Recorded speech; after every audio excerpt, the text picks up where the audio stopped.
So on this YouTube channel, I talk all about photo books. But what I have today is a little tip for iPhone users out there that has to do with your photos. I want to share it here because it's so simple and will make such a difference for people who've been waiting for this feature. In the most recent update for iPhones, you can now filter out screenshots from your camera roll. People have been waiting for this. It is fantastic. It doesn't delete them. It doesn't get rid of them. It just simply filters them out so you don't have to look at them all the time. I'm going to show you how to do that. The first thing you will do is click on your Photos app.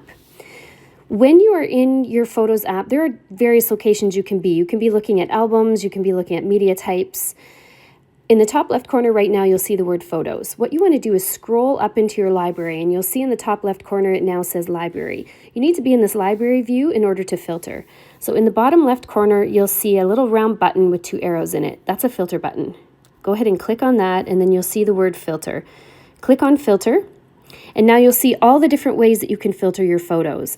If I click beside screenshots, you will see all sorts of screenshots show up in my photo library. I'm going to do that again. I'm going to go back to that filter button, and I'm going to click off screenshots, and they are now hidden. They haven't disappeared. They haven't been deleted. They're still available, but I don't have to look at all those screenshots when I'm scrolling through my photo memories.